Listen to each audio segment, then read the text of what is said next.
حضرت گرامی قدر بیاض کر رہا تھا کہ حضور کو سیاض رضی اللہ تعالیٰ آپ نے ماں کا حکم مانا، اور ہم لوگ قرآن پڑھتے بھی ہیں کہ اللہ نے قرآن میں فرمایا ہے لعنت اللہ علی الکاذبین،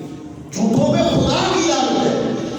یہ پڑھنے کے باوجود اور ہمیں پتہ ہونے کے باوجود آج آپ خود دیکھ رہے کہ کس طرح جھوٹ عام ہو چکا ہے۔ پھر ہم کہتے ہیں کاروبار میں برکت نہیں ہے، گھر کے اندر فتنہ ہے،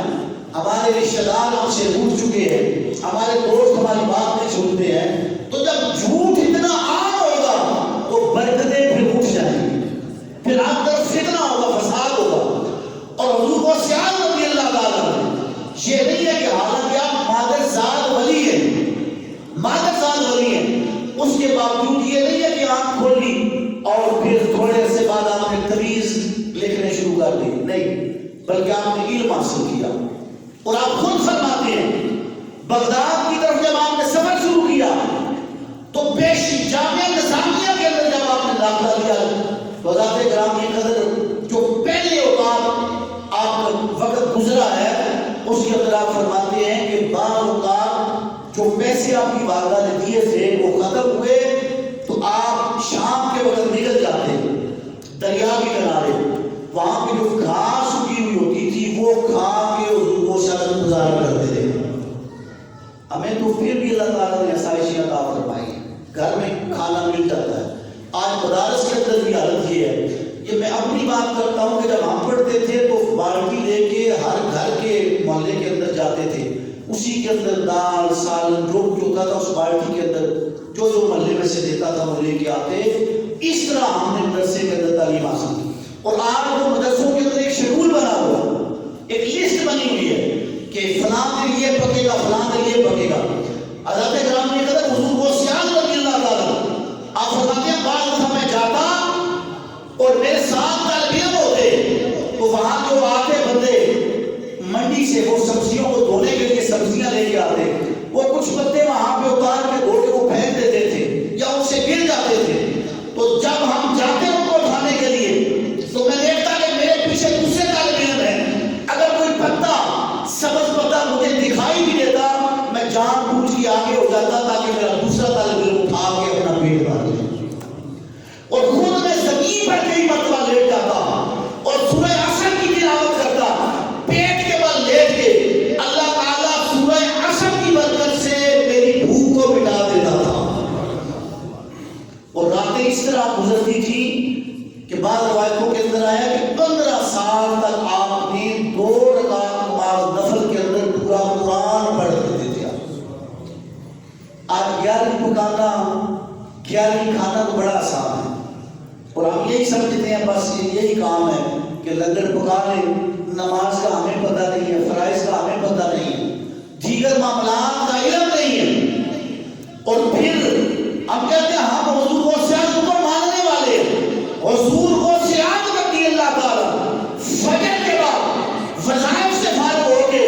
ظہر تک بعض علماء نے لکھا 12 علوم بیٹھ کے پڑھایا کرتے تھے۔ آج ہم کسی کے ہاتھ میں ہاتھ دینے لگتے ہیں، کاش ہم دیکھیں کہ کیا یہ بندہ اس قابل ہے، یا خالی کڑے پہننے سے، انگوٹھیاں پہننے سے اور مختلف وردیاں پہننے سے یا مختلف چادریں اوڑھنے سے ہم سمجھتے ہیں یہ بڑا اونچا ہوا۔ 12 علوم پڑھایا کرتے تھے، بعد میں تو اس سے بھی زیادہ لکھا۔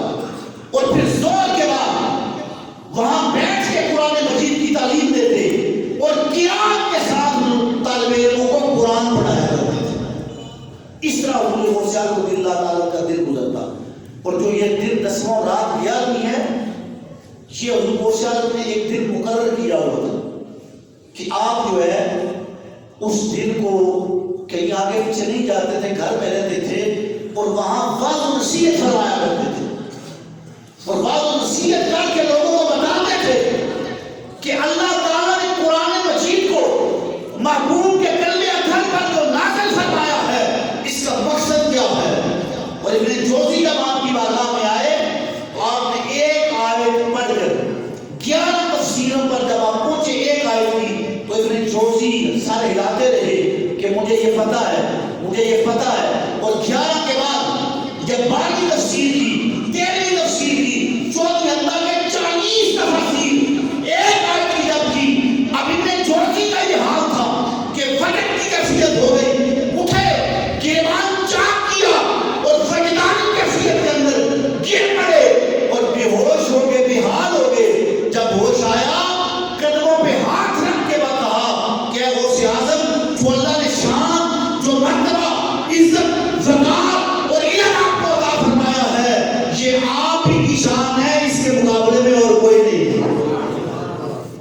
تو یہ اللہ کے ولی ہیں۔ حضور غوث عالم جی جب 11ویں کا اہتمام کرتے ہیں، انہوں نے ساری زندگی علم پڑھایا ہے، 40 تفسیریں ایک آیت کی۔ آج تو ایک تفسیر بھی جو نہیں کر سکتا ہے وہ کہتا ہے میں زمانے کا بوس ہوں، میں بڑا ولی ہوں، میں پہنچا ہوں۔ اس لیے حضرات کرام کی قدر پہچانیے، اور یہ لوگ جو یہ دھندا کر رہے ہیں ان کو پہچانیے، اور جو بندے شریعت کے مطابق زندگی بسر کر رہے ہیں ان کی صحبت اختیار کیجیے۔ اس لیے کہ جب بندہ، مولانا روح فرماتے ہیں کہ اگر ایک کپڑے کے اندر پھول ہوں اور بعد کے اندر وہ پھول بندہ نکال بھی لے تو جب اس کپڑے کو قریب کرتا ہے تو اس میں سے خوشبو ضرور آتی ہے، اس کپڑے سے خوشبو آتی ہے، کیونکہ پھول اس میں رہے ہیں اور پھولوں کی صحبت ملی ہے اس کو، اور اس صحبت کی وجہ سے اب وہ کپڑا پھول نہیں ہے، نہیں اس کے اندر پھول ہے، لیکن اس میں سے جو خوشبو آتی ہے اور پھولوں کی آتی ہے، وہ فرماتے ہیں لوگوں اگر تم کسی نیک بندے کی صحبت میں رہو گے تو پھر تمہارے اندر اچھائیاں آئیں گی، تمہیں دین کا پتہ چلے گا، اور جب ایسے ویسے کے پاس رہو گے پھر گناہوں کے دلدل کے اندر پھنسے جاتے رہو گے، پھر تمہارا دل صاف نہیں ہوگا۔ اس لیے اللہ کے گرامی قدر حضور غوث عالم رضی اللہ تعالیٰ، یہ آپ طرفین سید نجیب طرفین، یعنی آپ حسنی حسینی سید ہیں، آپ کے والد حضرت موسیٰ جبی دوست اپنے زمانے کے جو ہے مصائب جو اس وقت کے دور کے اولیاء ہیں ان کے اندر ان کا نام آتا ہے، صاحب تقویٰ تھے، اور موسیٰ جنگی دوست آپ کو اس لیے کہتے تھے کہ جب آپ نیکی کا حکم دیتے اور برائی سے روکتے تو پھر اپنی جان کی پرواہ نہیں کرتے تھے۔ یہ نہیں ہے کہ غریبوں کے اوپر روب ڈال دیا، اور جب کوئی امیر ہو، کوئی تکڑا بندہ ہو، کوئی برادری والا ہو یا کسی منصب پہ فائز ہو تو اس کے سامنے خاموش ہو، یہ نہیں تھا، بلکہ آپ کے بارے میں آتا ہے کہ ایک مرتبہ آپ مسجد کی طرف جا رہے تھے تو سامنے سے اس وقت کے جو خلیفہ تھا اس کے ملازم شراب کے بٹکے اٹھا کے آ رہے تھے، تو آپ نے جب دیکھا یہ شراب لے کے جا رہے ہیں تو آپ آگے بڑھے، بٹکے گرا دیے، توڑ دیے، اور نالیوں کے اندر شراب بہہ گئی۔ وہ اس وقت تو ملازم بولے نہیں، لیکن اپنے خلیفہ کے پاس جا کے انہوں نے شکایت لگائی، کہا کہ آپ خلیفہ ہیں وقت کے، لیکن اس بندے نے پرواہ نہیں کی، اس نے ہمارے ساتھ ذرا ہمدردی نہیں کی، آپ کے لیے ہم لوگ مان لے کے آ رہے تھے، بغیر آپ کی پرواہ کیے ہوئے انہوں نے گرا دیا، توڑ دیے بٹکے۔ آپ نے کہا بلا کے لے آؤ، اس خلیفہ نے کہا بلا کے لے آؤ، اور بڑی غصے کے اندر آ کے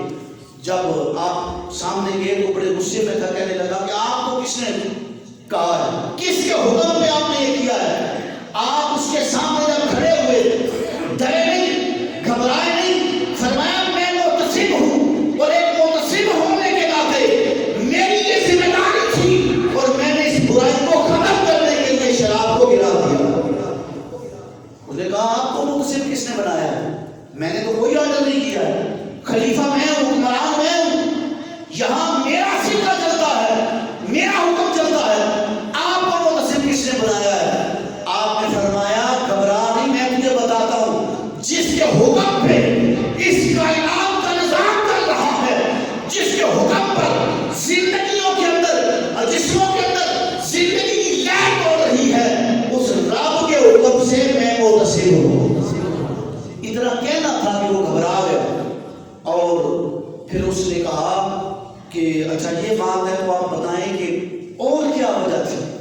کیوں آپ نے، چلو یہ تو آپ نے کر دیا لیکن کیوں کیا آپ نے؟ آپ نے فرمایا تجھے میں برائیوں سے بچانا چاہتا تھا اور تمہیں اس غضاضت سے دور رکھنا چاہتا تھا، اس لیے میں نے یہ کام کیا ہے۔ کہا ٹھیک ہے آج سے میں آپ کو محتسب لگاتا ہوں۔ فرمایا نہیں، میں من اللہ ہوں، میں اللہ کی طرف سے محتسب ہوں، دنیا دار کے ہونے کی مجھے ضرورت نہیں ہے۔ یہ کہہ کے آپ چلے گئے، یعنی آپ کے والد محترم اس دور کے اندر کھڑے ہو جایا کرتے تھے برائی کے سامنے، اور ذرا نہ گھبراتے نہ ڈرتے تھے۔ حضرت گرامی قدر اللہ تعالیٰ نے پھر ان کے ہاں، بلکہ میں یہ شجرہ آپ کو بتا دیتا ہوں، سیدنا مولا علی کے بیٹے حضرت امام حسن، پھر ان کے بیٹے امام حسن مصنع، پھر سید عبداللہ ماں، سیدنا موسیٰ سیدنا عبداللہ صالح، سیدنا موسیٰ ثانی، سیدنا ابوبکر داؤد، سیدنا شمس الدین، سیدنا یحییٰ، سیدنا عبداللہ، سیدنا پھر ابو موسیٰ جنگی دوست جو حضرت غوث اعظم کے والد محترم ہیں، 11ویں واسطے سے یہ جا کے مولا علی کے یہ بیٹے ہیں، مولا علی کی اولاد۔ اور اسی طرح پھر اگر دوسری سائڈ سے دیکھیں آپ کی والدہ کیونکہ حسینی تھی تو وہ سیدہ فاطمہ الزہرا کے بیٹے امام زید، امام حسین ان کے بیٹے امام زید العابدین، پھر امام باقر، پھر امام جعفر صادق، امام موسیٰ کاظم، پھر امام رضا، اور امام رضا کے جو بیٹے ہیں علاء الدین، کمال الدین، ابو عطا، سیدنا محمود، سیدنا محمد، سیدنا جمال، سیدنا عبداللہ سمیع، عبداللہ سمیع کی جو بیٹی تھی حضرت فاطمہ جن کا نام تھا، ان کی بیٹی ان کے جو بیٹے تھے وہ سیدنا غوث اعظم رضی اللہ عنہ۔ یعنی آپ ایک کے والد کا تقویٰ دیکھیں کہ آپ علماء سے سنتے رہتے ہیں کہ ایک سیب بخشوانے کے لیے ایک روایت جو کہتا ہے 12 سال آپ نے ایک باغ کے اندر کام کیا، اور ماں کی یہ شان ہے کہ انہوں نے کبھی غیر محرم کی گفتگو نہیں سنی، کبھی انہوں نے غیر اخلاقی بات نہیں کی، کبھی بھی انہوں نے کوئی گناہ نہیں کیا۔ اور جب باپ کا تقویٰ ایسا ہو اور ماں کا تقویٰ ایسا ہو تو پھر بیٹا غوث اعظم پیدا ہوتا۔ اس لیے حضرات گرامی کا یہ پورا خاندان یہ غوث اعظم رضی اللہ تعالیٰ کا یہ بڑا عظیم خاندان اس دنیا کے اندر گزرا ہے۔ انشاءاللہ اگلے جمعۃ المبارک پر جو آپ کی علمی حیثیت ہے کہ آپ کون کون سا علم پڑھاتے رہے اور پھر اللہ نے آپ کو کیا شان، کیا عظمت، کیا مقام عطا فرمایا ہے۔